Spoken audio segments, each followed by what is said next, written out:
Welcome to Programmable, where we talk to tech luminaries to help you with your career. Programmable is brought to you by JDoodle, the AI coding suite for learning and building together. I'm Lucas Hakewill, and in today's episode, we're speaking with Mohit Midha. Mohit is the CEO and founder of Hoogly, an AI-powered platform that helps distributed teams build culture and belonging, fighting the epidemic of loneliness across the world. Mohit studied computer science and later an MBA. His first venture, Mangahigh.com, used games to make learning maths more exciting for millions of students in over 50 countries. And this UK-based startup was later acquired by a German publisher.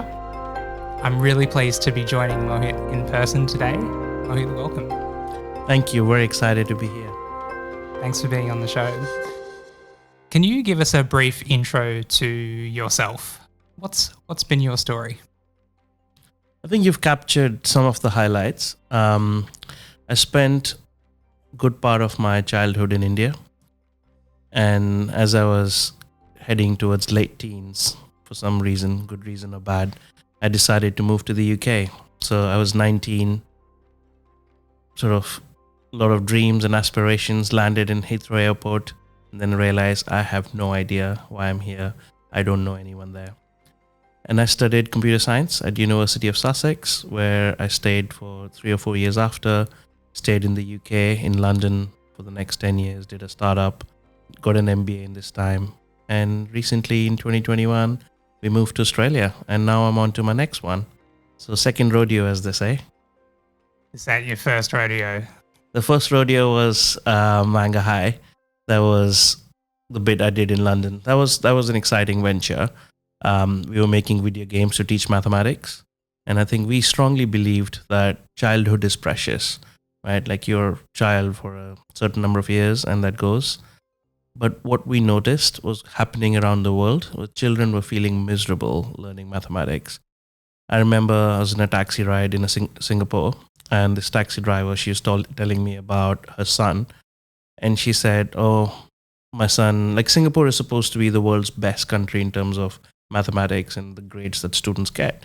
She's like, oh, my son has ADHD and he has to have pills to get through the work that the Ministry of Education assigns. So there are Ministry of Education schools in Singapore. And I was like, wow. So he's like, yeah, he can't go past 4 or 5 questions and he has to do 10 and he has to have pills. I have to give him medicine and then he can focus and then do the questions.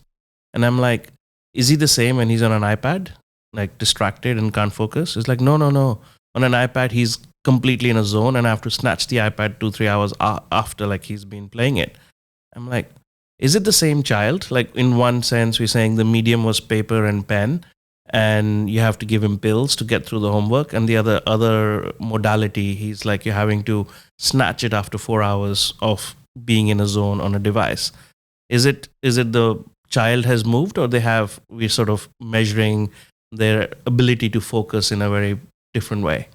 So that's the kind of students we were talking about, right? When we launched Mangahigh 2010 and the company was acquired in 2018, a lot of the students are like that, right? They have reduced attention spans. They want something that's more interactive. They want something that's more personalized. Like no one wants to learn something that's too easy because they give up, it's boring, and no one wants to do something that's too hard. So video games were like the ideal mechanic because that's what the generation was about. And we thought, what if we could combine the excitement of games and bring those mechanics into solving mathematical problems?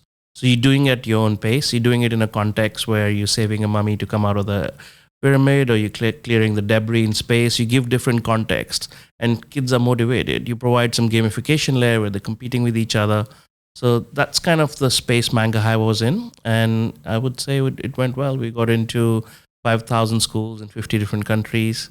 And yeah, Westermann Group in Germany acquired us. So it's kind of how do you make education something exciting rather than a purgatory where I'm simply going through a list of questions on a black and white sheet of paper. Yeah. You want to make it personalized. Like everybody knows the ideal class size is 1, but it's not physically possible or economically possible to do it in a school environment. But with devices, It doesn't have to be that everyone's like with worksheets, okay, everyone it's printed and everyone's doing the same thing. But with technology, with computers, with AI, you can make education extremely personalized and you can make it about you. We can understand exactly, oh, you're getting the Pythagoras theorem wrong, and that's because you can't square numbers. So we can take you back to squaring numbers, even though that's something that you should have done the year before. But that doesn't happen in a school environment because school has to move at a certain pace and one size fits all. But that doesn't really apply to how mastery based learning happens. So Mohit, there's probably an argument that says students have to go into the workforce in the future. Like, we have to get used to doing things that might feel a little bit boring. How do you respond to that kind of criticism of gamification? Sure. It's not the first time I've heard this, right? But it's like if you want to take a child and teach them bowling, right, the pin bowling, you take them to the bowling alley and you ask them to do it. Every ball's going to go down the gutter and they're going to give up and they're never going to like it, right? So you put those guardrails along the side so that they get the sense of what it is with some support to knock down those pins. It's quite a satisfying feeling. Think of gamification like props that help you see that satisfaction feeling when you can solve problems, when you can use creative thinking or critical thinking. So gamification is a prop. I'm not saying that you don't ever have to do the boring things and life is going to be all beautiful and everything is going to be a carrot. So I don't see gamification as a fix for everything, but I see gamification as a good start to build foundational knowledge. And we are sort of battling, like the way of teaching now is like a Victorian method of teaching, right? Like with pen and paper, one size fits all classroom. It was probably started during the Industrial Revolution to like a factory-based things where parents were out in factories and kids had to be taught in batches. But now it can be different. So some of it is gamification, but personalization is not gamification. Personalization can persist even when you go to work, like you are doing a job that's appropriate for you. I'm not like, unless you obviously work in manufacturing and everyone has to do the same thing. And there's I suppose, we know that in building habits, an important part of a habit system is including a reward. And so gamification becomes that initial reward for something that may not feel intrinsically rewarding to begin with. Yeah. So you're absolutely right. There is two types of reward systems. There's extrinsic and intrinsic. So gamification and game-based learning, they are two different things. So gamification is typically extrinsic, right? Points, badges, leaderboards, those are extrinsic to things. But intrinsically, if you get the satisfaction of solving a mathematics problem, mathematics is intrinsically motivating, but you have to make it accessible. So gamification allows us to make it accessible, and then you start to see the intrinsic motivation that you get from mathematics. We at Mangahigh did both dimensions actually. So we had the gamification where we had badges, medals, schools would compete with other schools. And we have, if you go to Twitter, like you'll see, or X now, you'll see loads of examples of kids and their leaderboards and badges and medals. But where the power of Mangahigh was really realized is the games that they actually played were designed by very expert mathematicians to combine the knowledge, the game mechanics, etc. It was not an easy feat. We had, we struggled to make those games because to come up with a game for geometry, to come up with a game for probability, to come up with a game for numeracy, there were like multiple things and you had to make specific games. So the genre we picked was called casual games, just like what you had with Candy Crush or like little games. So each game had its own game mechanic, had its own art, it had its own scoring system, and then we had to combine it with the whole meta ecosystem. So you could be like one of the games, you had to solve linear equations. You had to send a rocket to space and just to clear space debris because Elon Musk and all these space agencies have been sending satellites to space. But have you thought about what happens to them? They don't come back. They've been littering the space. So the students have to clear up the space by firing missiles and rockets, and they have to figure out the linear equations, quadratic equations, shoot parabolas. Now, otherwise, you give them a piece of paper and ask them to draw a parabola. Like, why are we learning this? Where are we ever going to use this? But they don't question that if they have to take down a satellite and beat other kids to it. And I think everyone listening who is a programmer will understand the intrinsic satisfaction of solving a problem. 100%. Like it is mathematics is intrinsically motivating, and this is why there's a debate in like applied maths and pure maths. Like if you're a pure mathematician, like you can see there's joy in mathematics, etc. But I think what sometimes people fail to recognize is children are not necessarily seeing that. It's not accessible to them. We need to give them a bridge. We need to use some props to get them there. And there's a video on YouTube, if you Google or search for it. There were kids who were like 6 years old, 5 years old, who cleared the GCSE exam, which is something you do at 16 in the UK. And they'd cleared the exam at 6 years old because they thought of maths as a game. They never stopped. They're like, oh, I'm going to do the next level. They're doing like problems that should have been solved by 11-year-old or 13-year-olds, and they're doing it at age 6, and they passed the GCSE. So who is to say that, the existing school-based system, you break the curriculum down by age, by grades, etc., is the right way? So we had to follow the curriculums, because if you want to sell to the school, you have to cater to the audience. But the point I'm trying to make is some of that is artificial, the structure, etc. And you could challenge it. And I can imagine in the future, kids would learn at their own pace. That's wild. It happens with coding, right? You would have seen with JDoodle, like where you're learning stuff. You're not necessarily bound to, you're just going to learn the if then else for this year.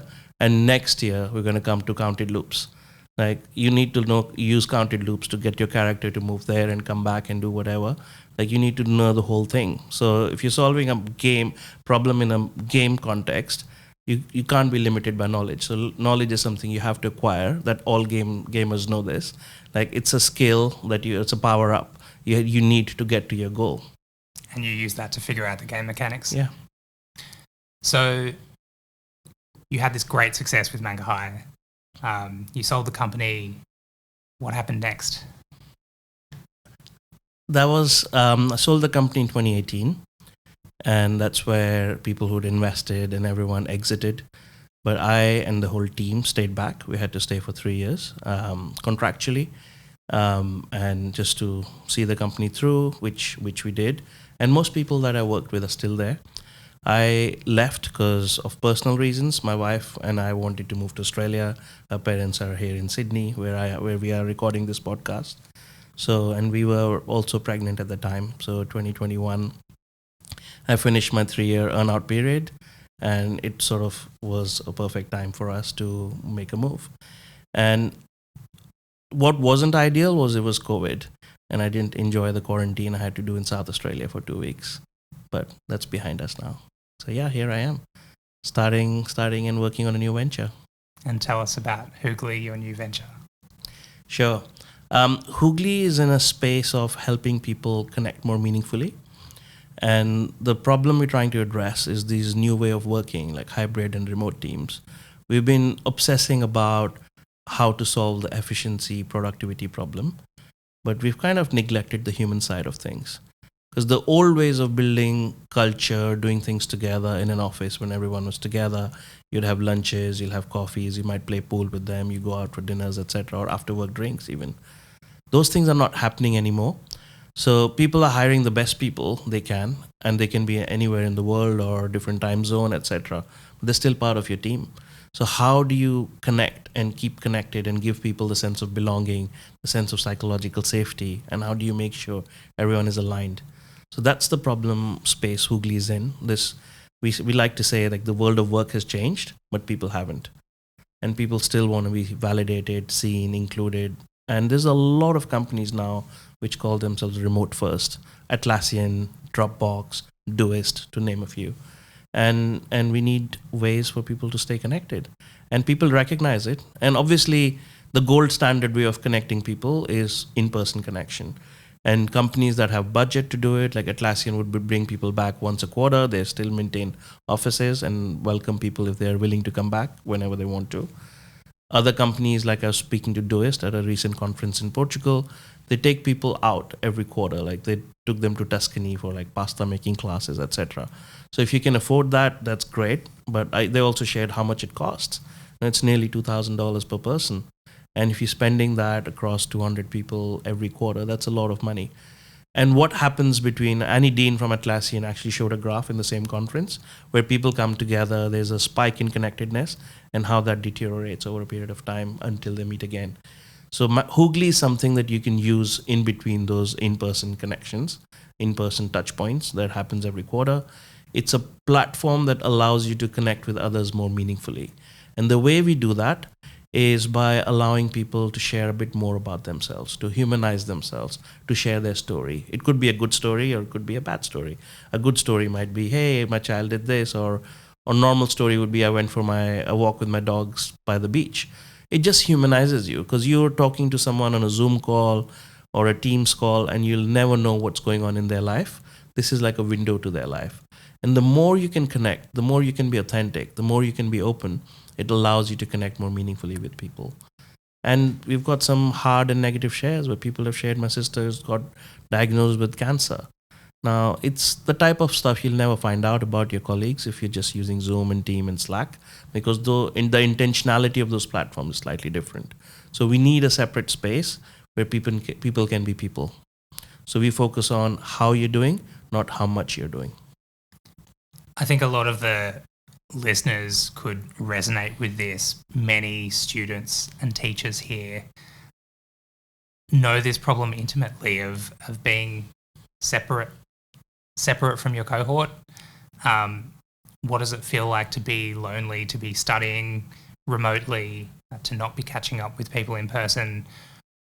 What have been the lessons from you as you've built Hoogly that you think people in an education context can take from this? I think loneliness is hard, no matter which context it comes in.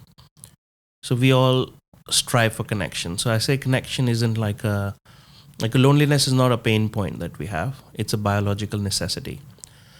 So when we were back in the day, tribes people, and we stayed in groups like hunter-gatherers, if we were left out and we were sleeping by ourselves and we would hear a twig break or some ruffle of the leaves, we'll not be able to sleep. We think it's a predator. We're going to get attacked.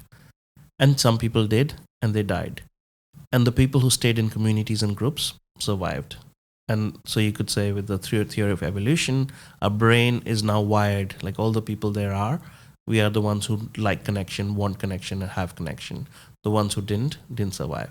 So in this day and age, when we do feel disconnected, isolated, lonely, it starts to play with our mind. It starts to play with our body. So in the US, they did a study, and they're saying loneliness is the biggest killer in America, more than obesity, more than smoking 16 cigarettes a day, more than cardiac arrests. So the biggest killer. So it's the number one problem. And UK has a loneliness minister now. So people in Western countries are taking it very seriously. In the education context is no different, right? Loneliness isn't a sector-specific thing. So I would say if you were a student who's studying something and you're seeing your peers and colleagues online, take the opportunity to connect with them. Do one-on-ones, even if it's virtual. Like there was a study done by Robin Dunbar at Oxford University, and he talks about different levels of, I wouldn't say what works. So the gold standard, I said, is meeting people in person, right? And if you went for karaoke, play golf together, do dancing, singing, etc., those are really good ways to get synchronicity. And if you have something that you do together, you build really good connection. The next best thing to say is still being synchronous, but online. So like you and I have a call or a catch up, even if it's with a Zoom, you feel connected, you feel included. So you might be in a remote part of the world or a different part of the world to some of the other people, but if you make the effort, it does count and it does help. And one thing that people don't recognize, and I learned it through my work, is how much the other person is interested in your problems. Because the default assumption is, oh, I'm going through something not great, but no one wants to hear about it. So we keep it to ourselves. And then the next thing, and then the next thing. And before we know it, we're heading towards depression. That's not ideal, right? If you express yourself, if you can share it with someone, even if it's one friend, that's all it takes. And soon as you share Like you can see, oh, maybe it wasn't a problem. Maybe I was mentalizing it. Or maybe it is a problem and I'm not the only one who has this problem. And there will be many people, and it sort of normalizes your pains. So I would say sharing openly and authentically is a really good way to make friends really fast. And that's something that we try to do with Hoogly. That can feel daunting. Yeah. How have you seen teams get past the feeling that you don't want to know this, or I feel uncomfortable sharing something personal? So there's a thing, I learned it from a trauma consultant called titration in psychology. And titration is about this process where, like, if you go to a trauma consultant, they're not going to go and say, hey, Lucas, tell me about the hardships in your childhood. That's not how they start, right? You start with, how's the weather today? And you learn about you and how's your day been? How's your week been? A bit about your life in Sydney, what you do. And so you build a relationship with people. So I'm not saying, and when I say be more authentic, like I'm not saying it's 0 to 100 in 3 seconds, right? You go gradually, baby steps, you share a little bit, and that's what titration is about. You shared a little bit and you realized, oh, that wasn't bad. They were interested. We had a good conversation. Next time you share a bit more. And this is a process of building trust as well. So if you think about a 2-dimensional graph, one says time and the other says trust. It takes about 200 hours to spend quality time with someone to make a friend out of an acquaintance. But that time can be compressed. You could do it faster, the more open and vulnerable you can be. It feels daunting. It takes a bit of effort, but the outcome is worth it. And it's something that I would highly encourage, especially if you're younger. A shortcut to a closer Shortcut to build relationships. It's like in the olden days, like some of our listeners are too young, but like you go to a pub and you gossip, right? That's where best friendships are built. Like I've spent countless hours over a glass of wine bitching about people and talking about stuff that has worked or that hasn't worked and being very candid. But those opportunities, those moments are happening few and far between now. Mohit, you studied computer science, yeah, and you've gone on to found a company that's very focused on relationships and human beings. Can you talk us through how have you applied your technical skills to both your startups? How relevant has computer science been to you? I would say if it weren't for computer science, I wouldn't be where I am. And I think I'm in a good place to say, like I could be in a better place, but I'm in a very good place. So I'm very happy that I studied computer science. So both my startups have been tech startups. First one was more web-based, now is more app-based. But the first one, we had to make it responsive to work on mobiles. And now we're getting the other feedback, and we need to make it work on desktops. So you can never win. But I think the age we live in now, and as we say, we're heading towards the 4th industrial revolution, or we are in the 4th industrial revolution with AI and everything upon us. I am biased, but I honestly, if I was 16 or 18, I was thinking of what I'm going to do next. I said this to my nephew who's studying electronics engineering. I was like, you're wasting your time. You need to be studying computer science and you need to get into AI. Because it's not that electronics isn't valued, but there's plenty of electronics engineers out there. What the world will need is plenty of people who understand AI and can make things that didn't exist before. So if anyone who has an opportunity at this stage to figure out what they want to do, I think computer science is the way to go, because it is the foundation of the 4th industrial revolution and the world we are heading into. So in my own case, I was kind of lucky. Like I hedged my bet. I studied computer science and electronics engineering. So if I had the choice, I would have studied pure computer science, because I never used those semiconductor kind of knowledge that I learned. In fact, the first job I was offered was with a company in Scotland. It was on system on chip, so I could do hardware and software. And I was like, no, I don't want to touch hardware. I want to be in the software side of things. And I feel like it was the right thing. And I've been doing software ever since. So I started the company. My first job was at Deutsche Bank in London. I was doing coding in Java, and I enjoyed it. But then I knew I wanted to be entrepreneurial. I had the entrepreneurial bug ever since I was a teen. So I knew I wanted to do something in entrepreneurship. So I didn't just get deep into writing Java code. I went and changed my jobs within Deutsche Bank to learn about DBA, like database administration. We were doing Oracle, and then I changed my job again within Deutsche Bank to learn about infrastructure, servers. There were like 300 server blade farm that was doing derivatives trading and stuff. It was quite fascinating, the kind of technology investment banks apply to do stock trading and get that microsecond advantage when they're trying to beat the competition. And overall, like, I really enjoyed learning different aspects of how a tech product is made. And that's when I felt, okay, I understand technology, but I don't understand business. So I got an MBA, and then I could combine that, and then went straight into a startup where after an MBA, most people think of investment banking or management consulting as options. I just am, like I said, I'm biased. I like tech. I'm a nerd. So I went into doing a startup, which kind of didn't work out. And then I met Toby Rowland, who is the guy who actually had the original idea for Mangahigh. He's also the person who founded King.com, the Candy Crush company. So Toby came with a lot of experience, right? And I felt like I had completed the circle of, I've got the technical skills, I've got the business skills, but still academic. I had not run a startup before. I had not run a business. So joining an existing startup, or not existing, like it was a 2-people company, me and Toby, but joining someone who'd done a startup before to the scale of King.com was a huge opportunity to learn from learn from that person. And I'm like incredibly indebted to Toby for everything. Like, he took me under his wing, and I later ended up being a co-founder of that business, and he left and I became the CEO. But that was kind of my journey. And the second startup is also a tech startup.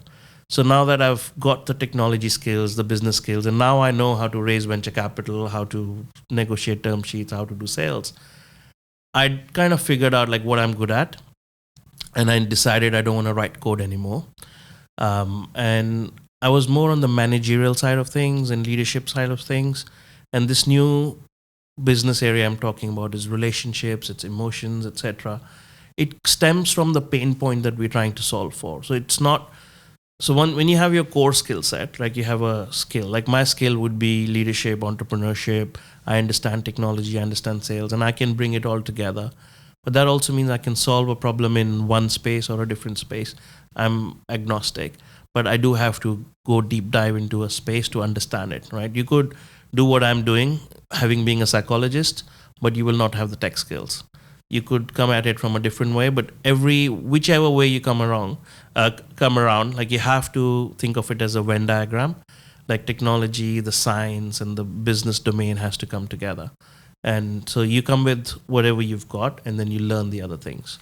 So for me, like understanding technology, understanding what was possible, what technology is capable of, it's been quintessential, right? Like I've been the product manager with the new startup. Like I came up with the idea of how it's going to work, and now we've got someone who's helping us with product. But knowing that, okay, this is what technology can do, this is how AI can be applied, going and learning the science. In fact, I've just finished a course at UNSW on psychosocial hazards. So I'm still learning about this space and how this space is evolving. And I think that's the journey about entrepreneurship now. Learning never stops. So, but having those technical skills under your belt is going to hold me in good stead forever, because this is the world we live in. Like if I had other skills which are not as needed, then I would not be so bullish about technology. So anyone who's thinking about, is coding a career for me, or is coding a good thing to do, I would say without a shadow of doubt, coding, computer science is a universal language. You might be in India, you might be in Bangladesh, you might be in London, you might be in New York. But if you can code in Flutter, if you can do AI, you know what ChatGPT or OpenAI is doing, you can combine APIs, etc. The value you're creating is not just needed in that country of where you might be. Your skills are pretty global, right? We had in my last startup like programmers who grew up in Romania. We had programmers who grew up in Portugal. They were in London, and now our CTO grew up in Philippines. So it doesn't matter where you come from or what language or what your mother tongue is. But if you can think systematically, if you can think structurally, if you can apply your coding skills to a real problem, you're going to go a long way. and I think it's investing in yourself. Learning coding is like the best thing anyone can do at this stage. And it sounds like for you, Mohit, the way that you then took your technical skills and applied them to an entrepreneurial domain is, I have these technical skills, I'm going to acquire some business skills, I'll do an MBA, but also, most importantly, I need to dive deep on the domain. In the context of Hoogly, it's loneliness and workplace psychosocial safety hazards. Being able to take your technical skills but apply them to a really specific domain has been critical to you. Yeah. I think it'll be the case for everyone who's in that space. Like, coding skills, for the sake of coding skills, are not going to take you anywhere.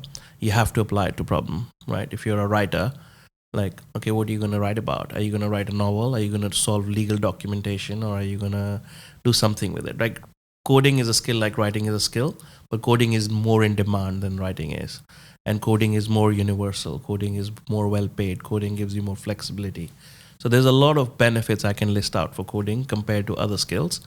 But yeah, like, you have to figure out the domain, ideally something that you're passionate about. So this is the space, like, I got passionate about the space I am in when I moved to Australia. I was 42. I'd done the quarantine for 2 weeks, and then I moved to Sydney, and the reality hit. 6 months into being in Australia, I had a heart attack. And I didn't think I was particularly unfit at the time. I was doing 5K, 10K runs over the weekends. I was eating healthily. A year before, I'd had all my vitals checked at the heart hospital in London as part of my private insurance.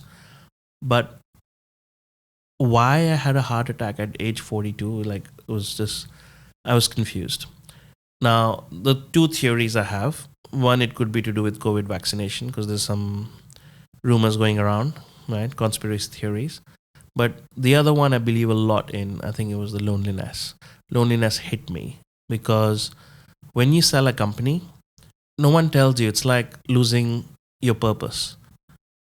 I was so driven, so motivated, working with these people. I know, like, people say don't think of your colleagues as family and stuff. There's discussion, but I thought of the early people that joined, like, they joined me in Mangahigh, etc., were like a family to me. And then you have all this new people that we hired. We were almost like 80 people. So there was a lot of social connection. There was a lot of professional network there. There was a lot of purpose, agenda, etc. When you sell a company, it's like going off a cliff edge. You change your country and go 11 hours away from where you were, like, you kind of lose your friends too. Not lose your friends, but you're not talking to them every day. And then you have a new baby that just puts things on a different plane. So combining all of those, especially during COVID, like, it was not something I had expected to feel, but I felt lonely, and I could, with hindsight, sort of make sense of that. And then when I looked around, loneliness isn't just, this is not the only form of loneliness. There's many ways people can feel lonely, especially in the Western society. 2 out of 3 teenagers in US feel lonely right now, and 1 in 2 adults. That's huge. And we know that the number one cause of depression is loneliness. The highest killer in America is loneliness. So having experienced it myself, having those entrepreneurial skills, having some exit money from my previous startup, I was like, okay, if I don't do it, then who will? So I kind of did it for myself, but knowing that this is a huge problem, and we're still working on it. We're going to go live on Monday. So very excited about where we are and how what form it might take. It will change. I can tell you, like, where Hoogly is today and where it will be in 5 years. It might be different, but our North Star is about meaningful connection, and that will not change. So when we started, like, my vision for what Hoogly might look like, who we might sell it to, how it might go to market was different. And you've been part of, like, shaping, and, like, you've helped me figure out what Hoogly could be and how it should be. It's already morphed into something different, but North Star remains meaningful connection. So it's important to have that guiding principle, and that's kind of where we are. It sounds like a North Star that's driven by a really important event in your life that's I suppose, driven you to start Hoogly? Yeah. So that's where the passion for picking a domain, working on it comes from, right? You need to I always like to talk about it like don't be married to your solution, be married to the problem. So that's why I got married to this space. I had not thought I'm going to work as my next startup in relationships, emotions, and connecting people more meaningfully. It's something, in fact, when I was doing my MBA, all of these soft topics like organizational behavior, we had a topic called MOB, managing organizational behavior. They was the worst classes. Like they were so boring. And I wanted to learn about the CAPM model and the finance and the discounted cash flow and do more mathematics coming from an engineering background. And I felt, okay, this is where the hard stuff is. That's too soft. But when I did my startup, like even when Mangahigh, where Toby left and I stepped up to be the CEO, the most important skill was the people skills, the leadership skills, because you managing and leading a group of people. And what matters is how they're feeling, what they're thinking, and understanding those things. So I would say it was a growing, some sort of growth on my part. Like what I had thought during my MBA was important was not. What I had thought was not important was the most important thing. And I'm glad that I could come around.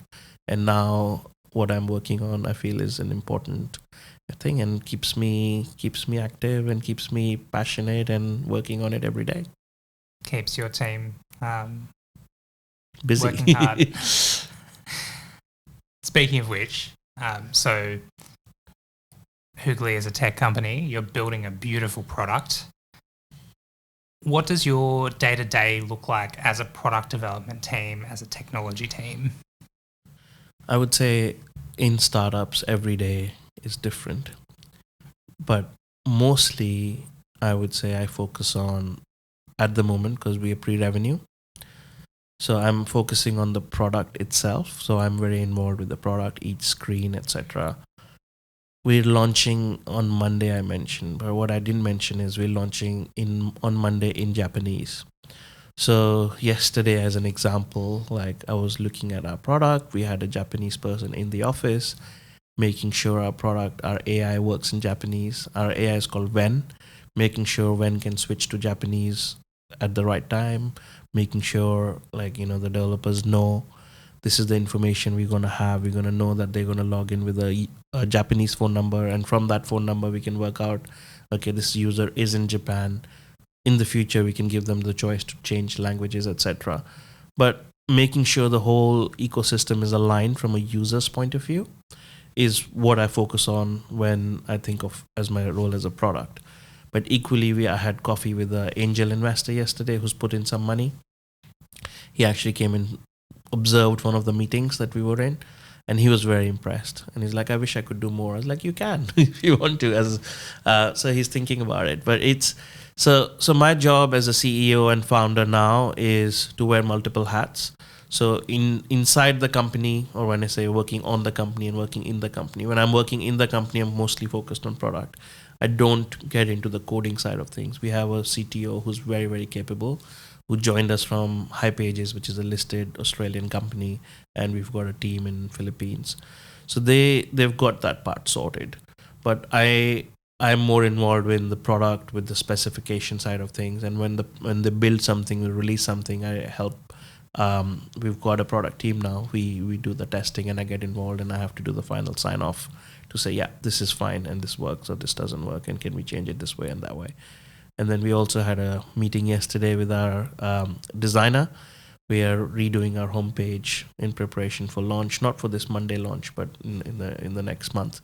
So yeah, it's wearing multiple hats in the same day, and then every day is going to be different. What's your advice to students listening who might be interested in working for a startup in a technical capacity? I think it's a brilliant idea.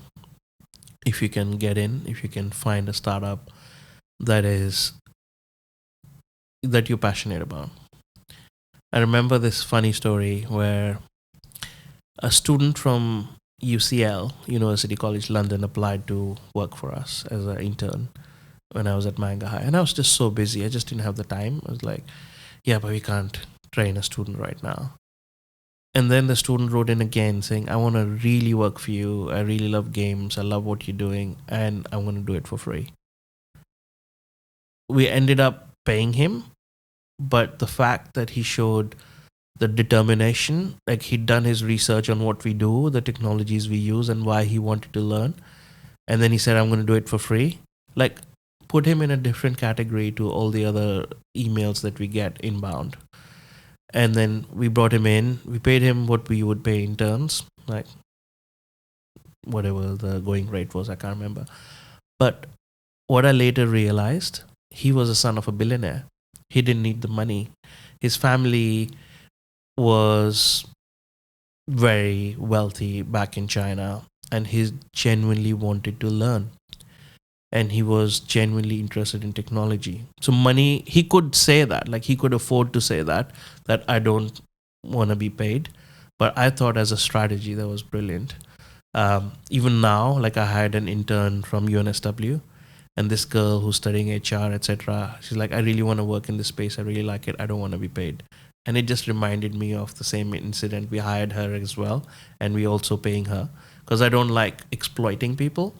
But the point of these stories is to say the experience the students are going to get from a startup is going to be like nothing else they would get, right? Even studying coding or doing it yourself, unless you're building your own project with an end in sight, like this is what I'm trying to achieve, and you learn all the knowledge and skills. That's a good way to do it too. But joining a startup, you're going to learn so much in how it's done professionally. And whether you get paid more or less, it doesn't matter. But what matters is you get your foot into the right startup, and which has got like a positive, nurturing environment, and the knowledge and the experience you're going to get out of it's going to hold you in good stead forever. So you want to be able to vet the startup to say, will I get learning opportunities out of this? Is there a technical leader who can mentor me as part of this? Yeah. And is the domain that I'm working in really interesting to me? Exactly. And you have to do this like, you have to be a bit sly about doing it. You can't, because you're on the receiving end here. Like, yeah, the startup has to take you. You're not taking the startup. But you should only apply to startups that you've already done your homework on. Because there's a lot of e-commerce type things you could be doing, which is like, they're going to make you do the work, but you may not end up learning stuff. I'm not saying e-commerce isn't important, but from building a technical skill set, there's a lot more you could be doing than modifying Shopify. Yeah, so you want to be picking technical domains that maybe are pushing the boundaries a little bit. Yeah. You mentioned you see AI as probably the biggest opportunity for technical people. Can you talk a bit about, for students or early career folks, what kind of technical skills do you think they should be building in AI? I think to make real good use of AI, it would be more integrated with ways of working. So if you have the back-end skills where you can do an API integration and you can make sense of AI. So the way I see AI as almost like electricity, right? And you could build any device. You could make a washing machine, a microwave, a fridge, etc. Like different devices solve different problems, but you need electricity to make them, to power them up. And I see startups, every business, in fact, like will have that electricity, will have the AI. But that electricity has to be plugged into those devices and has to make those devices do what those devices are meant to do. So if you did like work on the front end, etc., of things, that would be interesting and it's always great, but you're not necessarily doing the interfacing with the AI. So I feel like the opportunities are more in the middleware, in the back end, on the AI side of things, maybe even the algorithm side of things, thinking about also on the product side of things, like thinking about how you might solve problems, what can AI really do. So I feel like anything you do in this space, you're going to work it out. And the idea is to get started, to get your foot in the door, and you will always be learning, right? Like even if you might work on a project that is not as exciting or exactly what you want, it doesn't matter. Like I've done so many of those, but it teaches you different things, and it also teaches you what you want to do and what you don't want to do. So it's important to sort of just get out there, do stuff, and build things. So don't wait for the perfect opportunity. No. Do as many projects as you can. Yeah. Iterate. Decide what works best for you. Yeah, I remember when I was a student at Sussex in the UK. There was a summer internship or summer holidays. People were doing all sorts of things, and I put a ad or a blurb on Sun Microsystems website where Java came from, saying I'm a student in the UK, really interested in Bluetooth, and really because that was the new technology at the time. We've got Java skills. I'm looking for projects. Anyone's got any ideas? And then I was contacted by Bosch in Germany. They have this brand called Blopong, where they make the screens and audio systems for cars. And they said, hey, this is interesting. We have a board meeting coming up, or we need to make a decision whether Bosch should invest in interactive screens and Bluetooth-enabled screens and stuff for cars. But we want to do prototyping. Can you help us prototype? We only have $10,000 to spend on this project. I was like, absolutely, I'm going to do 10,000. I'm going to take your $10,000 and learn all the things that I said I knew. And I packed my desktop computer. I only had a desktop computer in a suitcase. And then I took the next flight to India because I now had some money to spend. I hired graphic designers, I hired people, and then I delivered that project in 3 months. And they were very impressed. Like we had a Winamp style player, you might remember it, shows my age, but showed them how an audio system could look like on a car screen, how you could change the colors and how you could try it, like a prototype would do. So they could visualize it, they could see it. And for them, it was 10K, which was nothing's pocket change. For me, like it paid for my whole year's fee, which was £8,000 back then. Incredible. I love that's kind of, I guess, it sounds like almost your first startup. You could say. Incredible. Mohit, you've talked a lot about the future and the opportunities for Hoogly. What excites you about the future? I think I'm very positive about this fourth industrial revolution. But I'm also a bit worried because it's not going to land well for everyone. I'm excited because, like I mentioned, I'm a nerd, I'm a geek. So from a technical point of view, I think there's going to be a lot of excitement coming our way. A lot of things, a lot of new capabilities, a lot of things that we couldn't do, we'll be able to do it.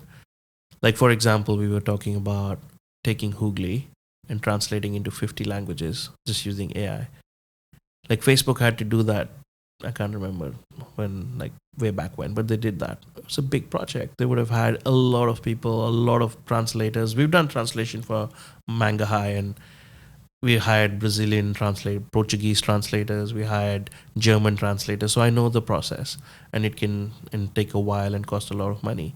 But imagine like saying, okay, we're going to spend a week and we'll be in 50 languages. And it all works and it makes sense, and it not just the translation but the cultural context and the sensitivities around culture is also taken care of. So I feel like you don't have to be in Silicon Valley, be funded like $5-10 million seed round or Series A round to make the next unicorn. I feel like the playing field is going to get leveled. I feel like AI is going to create new winners. Like, for example, like I've seen people for whom writing was hard, right? I would say it was medium hard for me. I know people who can write beautifully well, but with the help of AI, I can write very well too now. So if I have lots of ideas, I want to publish a book, it's a whole lot easier now, right? To express myself and to get my ideas in a book and be an author. The capabilities that we're going to all have access to just unleashes a whole new paradigm. So that's what excites me. And when I say I'm a bit worried as well, because if you are in industries that might get disrupted, if you are someone who's not as technically minded, it can take away jobs too. So we need to figure out, as an economy, as a society, like how do we take everyone along? How does everybody benefit? And if we can come up with a world where AI, let's just like electricity was, right? Electricity benefited everyone. Like everyone is a beneficiary of having a fan or a air conditioning or whatever whatever you use electricity for. So I feel like if everyone can be beneficiary of AI, we'll be in a good world. But there will be some casualties along the way from a professional point of view. And I think we just have to be mindful and sensitive to make sure we try and do the best in bringing everyone together. There's a possibility there for gross inequity. Yeah, there is a risk. Mohit, do you have any final advice for our listeners? I'd like to say, just follow your heart. I've learned this like every time where I followed my heart, like I've taken ownership of the outcome, whether it was good outcome or a bad outcome. So if you feel inside you that this is the right thing to do, go for it. And don't look back. Just believe in yourself, because if you don't believe in yourself, others won't. And it takes a few rounds of successes before your belief gets cemented. But you got to start backing yourself. And I think the world's your oyster. Whatever you decide, you can achieve. How can our listeners keep in touch with what you're doing at Hoogly and personally? Absolutely. Now I'm happy to share my email in the show notes, or you can find me on LinkedIn. I'm more active on LinkedIn. Love to support in any way I can. Feel free to reach out. We'll make sure to share Hoogly in the show notes as well. Thank you. This has been Programmable, a podcast by JDoodle. You can find us anywhere you find good podcasts, including Spotify and Apple. And we really encourage you all, like Mohit said, to get coding. Thanks, Mohit. Thank you for having me. Really enjoyed it. It's been an absolute pleasure. Cheers.